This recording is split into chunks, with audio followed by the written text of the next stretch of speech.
Et le 0826 0826 300 300, je vais y arriver. Christian est avec nous de Béziers. Bonsoir Christian, bienvenue sur Sud Radio ce 24 décembre. Bonsoir, et puis joyeux Noël à tous. Eh ben, joyeux Noël également. De très bonnes fêtes aussi à vous Christian. Sur le fait que Thierry Breton soit persona non grata aux États-Unis, est-ce que ça vous choque ?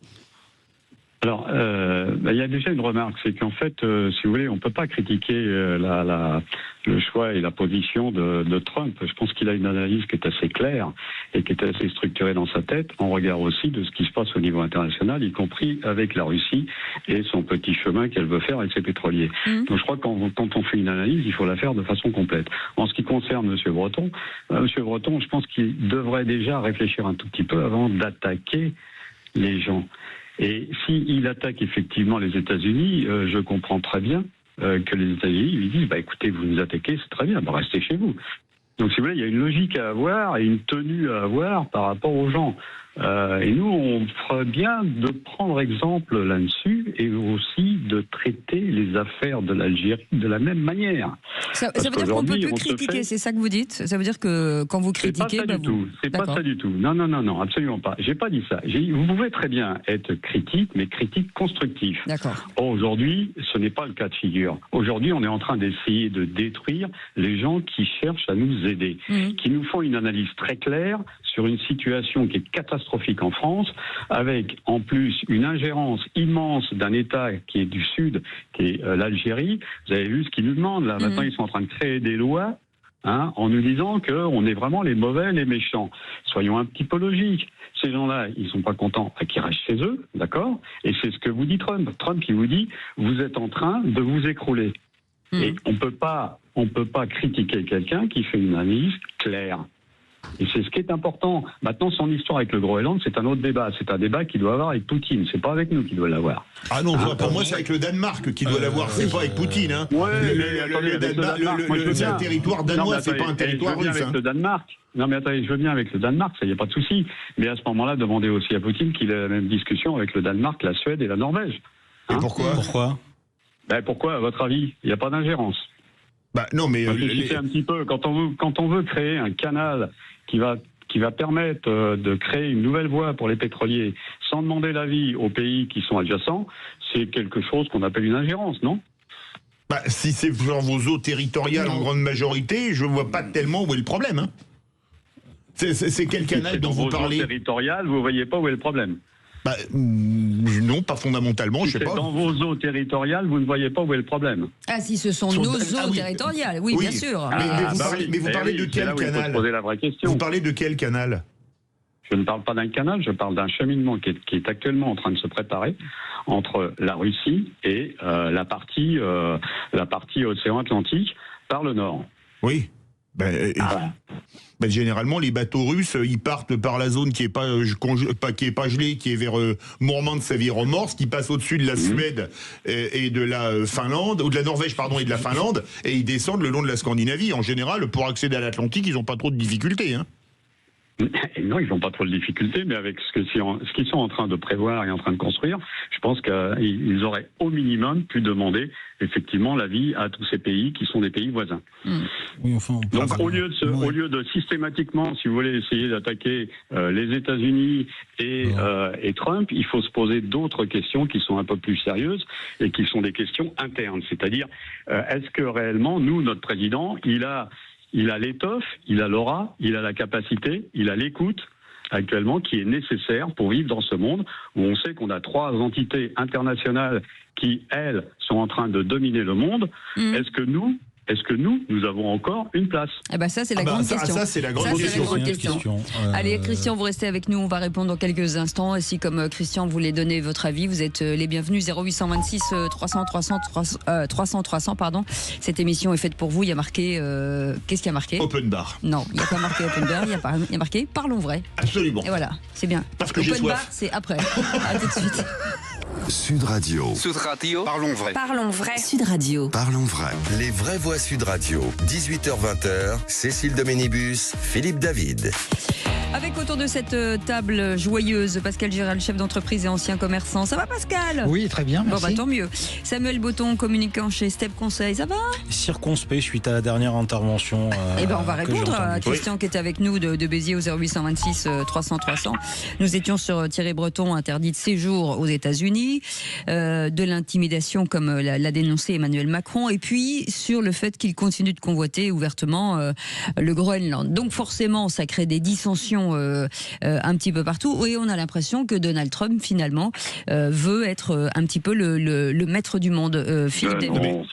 Mais déjà, ce qui est quand même gênant, c'est que quand même la première puissance mondiale. Déjà, c'est que pour le Groenland, il nomme déjà quasiment un gouverneur qui est déjà gouverneur de Louisiane, qui s'appelle Jeff Landry, qui est d'origine française, vu son nom, comme beaucoup de Louisianais. Comme si c'était fait. Comme si c'était fait. Mais c'est quoi ces méthodes? C'est quoi ces méthodes? Alors, ce qu'il y a d'extraordinaire, c'est que c'est de l'intimidation. Les Danois ont acheté que des F-35, c'est-à-dire que même si vous voulez récupérer leur territoire, bon déjà le Danemark face aux États-Unis, c'est pas le même poids, mais ils pourraient même pas faire décoller leurs avions, ce qui est quand même drôlatique.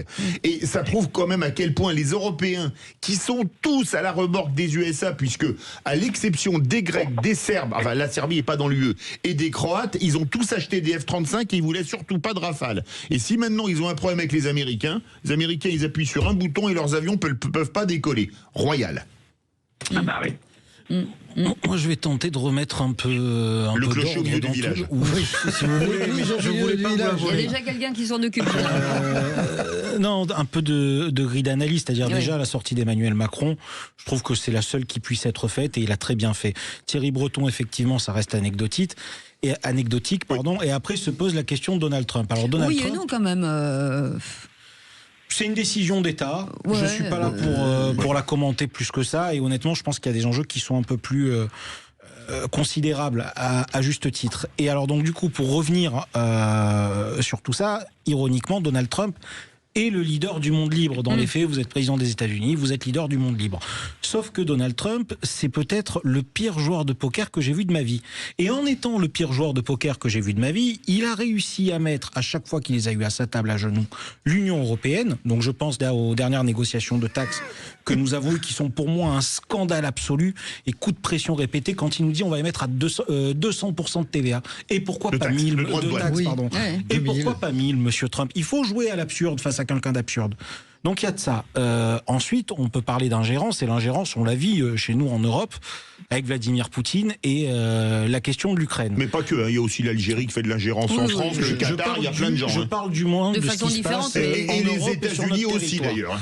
Et donc les États-Unis, on en arrive à la question du Groenland. J'ai tendance à penser que c'est une stratégie absurde. J'espère que l'Union européenne aura le bon sens de ne pas plier face à ce qui est visiblement un grossier coup tactique.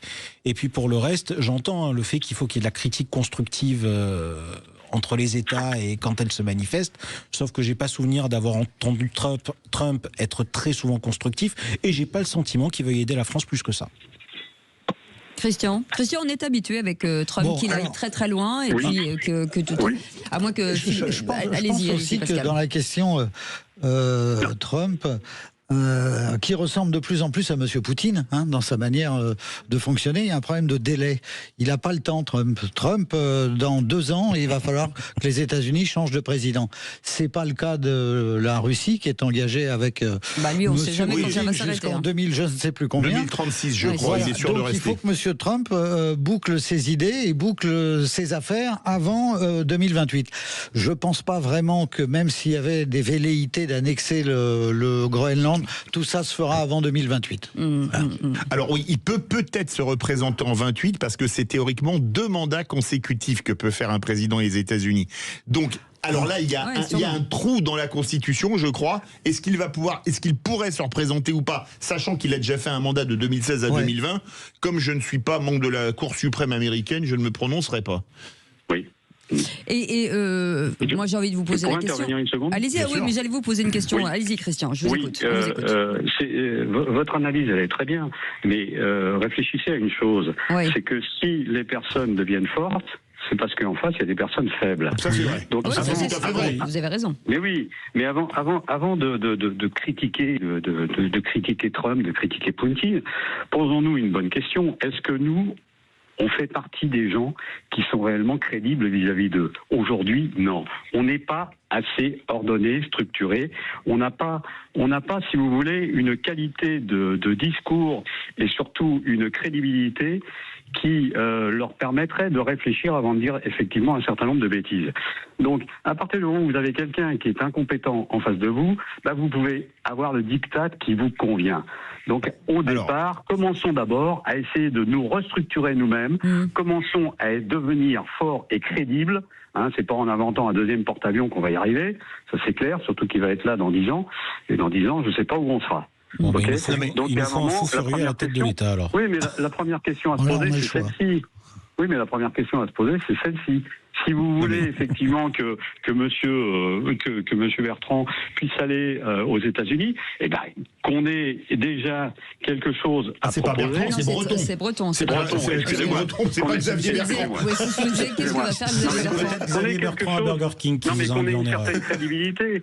Si vous n'avez pas de crédibilité, pourquoi voulez-vous que les gens vous reçoivent? Ça sert à rien. Non, mais deux choses. Alors déjà, si on prend la France, stricto sensu, c'est sûr que Emmanuel Macron est totalement démonétisé sur toute la planète au niveau international.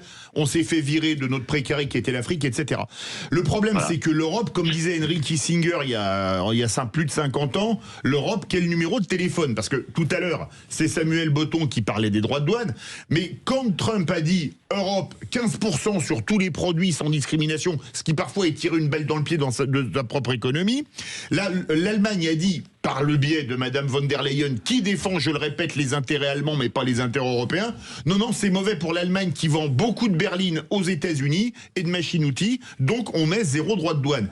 Qu'est-ce que vous voulez avoir comme crédibilité quand vous avez quelqu'un au-dessus de vous, parce que Madame von der Leyen est au-dessus d'Emmanuel Macron, puisque elle a la gâchette commerciale. Lui, il n'a absolument aucune arme dans ce domaine, dit, vous nous taxez, mais nous, on vous taxe pas. Mais évidemment, on est un paillasson. Et un paillasson, désolé de le rappeler, c'est fait pour s'essuyer les pieds. D'accord. Alors moi, je vous conseille à un moment, si vous voulez, d'écouter les propos de monsieur Philippe de Villiers, qui a fait une analyse qui est très sérieuse dans ce domaine-là, et qui a fait constater qu'effectivement, aujourd'hui, l'Europe gérée de cette manière-là par une personne qui, de toute façon, s'est proclamée présidente, élue par des grands électeurs. Ne nous amène qu'à des soucis. L'Allemagne va nous dominer dans très très peu de temps. J'ai pas attendu Philippe de Villiers pour le dire, je le dis moi-même depuis des années, alors ça tombe bien. Très bien, c'est très bien. Mais si vous voulez, aujourd'hui, ce qu'il faut se poser comme question, et la question réelle, c'est pas de dire est-ce que Trump va être le maître du monde. Si vous dites qu'il va être le maître du monde, c'est parce que vous lui laissez justement la brise sur le cou et qu'il puisse faire. On n'a pas dit être, on a dit veut être. Oui. C'est pas du tout la même chose. S'il veut être le maître du monde, ça veut dire qu'il a constaté. Oui, mais ça veut dire qu'il a constaté qu'en face de lui, il n'a pas de répondant. Il n'a personne pour lui dire, mais monsieur, arrêtez un peu vos bêtises. Christian, même s'il y avait du répondant, vous pensez que Trump changerait aussi d'attitude? Je pense que c'est par des coups d'éclat comme ça qu'il avance. Je ne l'ai pas vu faire le malin avec la Corée du Nord. On aurait un général de Gaulle à la place d'un Macron, le problème, il aurait été vite réglé. Oui.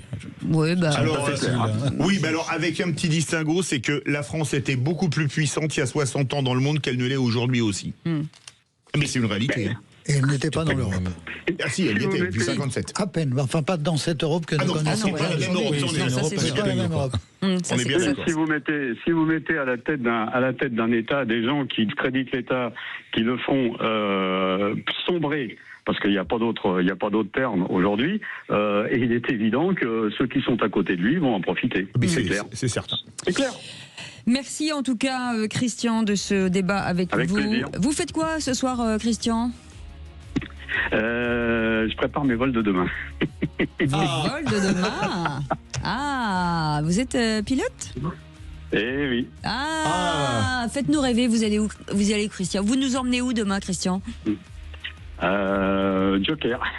D'accord. Non mais loin, en long courrier ou en moyen courrier? Non, ça va être du local. Ah, ça va être du local. Moi, quand j'entends vol le soir de Noël, je pense vol au vent, mais c'est autre chose. Ouais, donc PNC. Ah oui, non, pas du tout, non. Non mais donc, Christian, PNC aux portes alors, j'ai envie de dire. Hein, PNC aux portes. Hein, c'est ça? Exactement. On vous embrasse très fort et on vous souhaite une très belle fête de fin d'année. Et puis à très bientôt peut-être, Christian, sur cette ligne 0826 300 300. Et bienvenue sur la compagnie Sud Radio. Allez, on fait une petite pause et on revient dans un instant. À tout de suite. Sud Radio. Sud Radio. Parlons vrai. Parlons vrai. Sud Radio. Parlons vrai.